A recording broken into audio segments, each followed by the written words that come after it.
The avoidant operated with supreme confidence that they could always walk away, that no loss would truly affect them, that their emotional independence made them immune to regret. They fumbled you through their patterns, their fear, their inability to show up when it mattered. They let you slip away because they believed they could find someone else who would tolerate their dysfunction, or that being alone was preferable to the discomfort of vulnerability. But now, in the aftermath of losing you, they are not moving on gracefully. They are not maintaining the cool detachment they performed while you were together. They are crashing out, experiencing a delayed psychological collapse that reveals just how much they actually needed what they convinced themselves they could live without. The delayed realization hits like a freight train. For weeks or months after you left, the avoidant felt fine, relief even.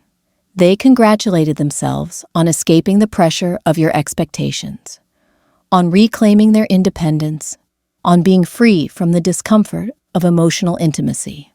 But that initial relief was just the suppression doing its job, the defensive structure operating at full capacity to protect them from feeling the loss.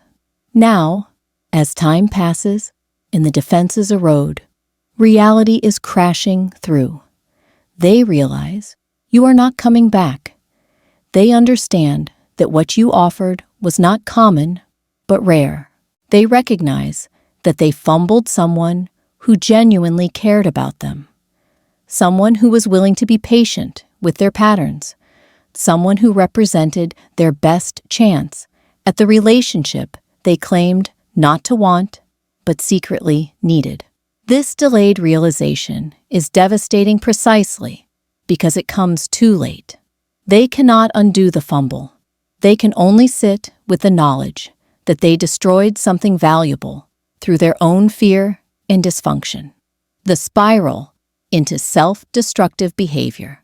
The avoidant who is crashing out after losing you often engages in increasingly chaotic attempts to manage the pain they are finally feeling.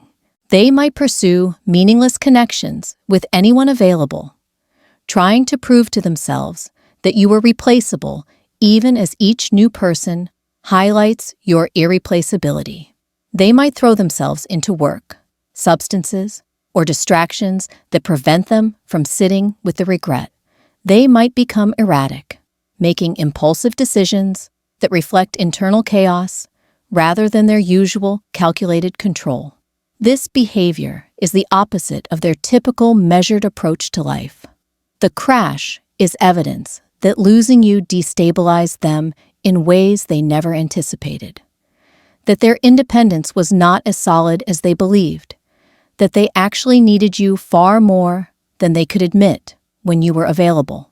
The chaos is their nervous system trying to process a loss they are not equipped to handle. The desperate attempts to undo what cannot be undone.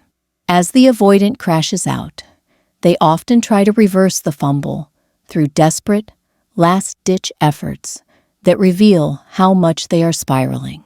They might reach out with sudden intensity after months of silence. They might confess feelings they never expressed when it would have mattered. They might make promises of change that feel too little too late. These attempts are not strategic or manipulative. They are genuine panic responses from someone who finally understands what they lost and is trying to prevent that loss from being permanent. But the desperation itself is evidence of how badly they have crashed.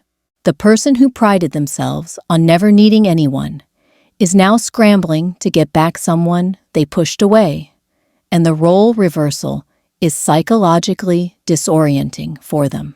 They are experiencing what it feels like to be the anxious one, the one pursuing, the one desperate for another chance, and this unfamiliar position compounds their internal collapse, the comparison that destroys them.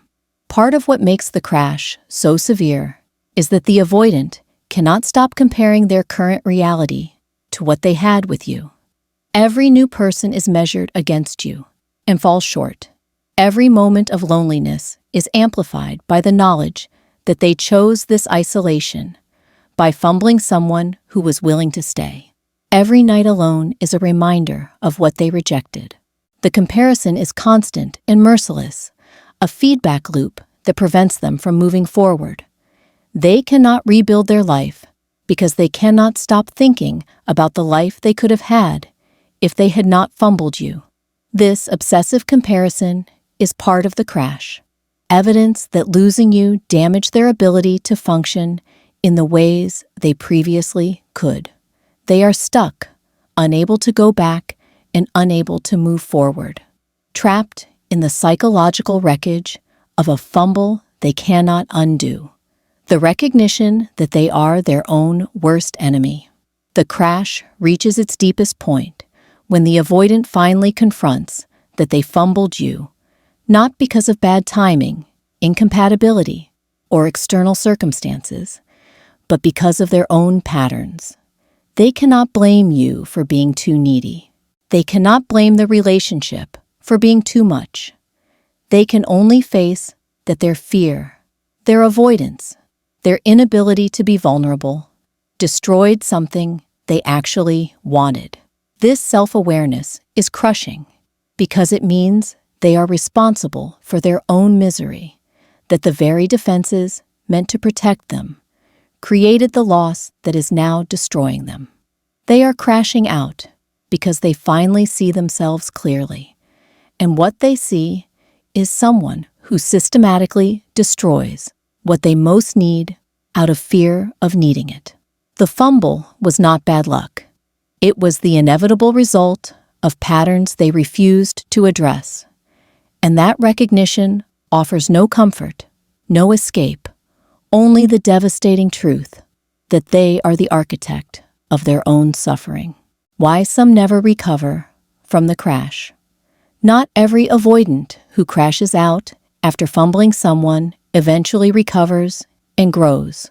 Some remain stuck in the wreckage, unable to process the loss, unable to do the work required to change their patterns, unable to forgive themselves for the fumble. They carry the crash forward into every future interaction, comparing everyone to the person they lost, sabotaging new connections because they cannot let go of the one they destroyed. The fumble becomes the defining event of their relational life, the permanent evidence that they are incapable of sustaining love even when they find it.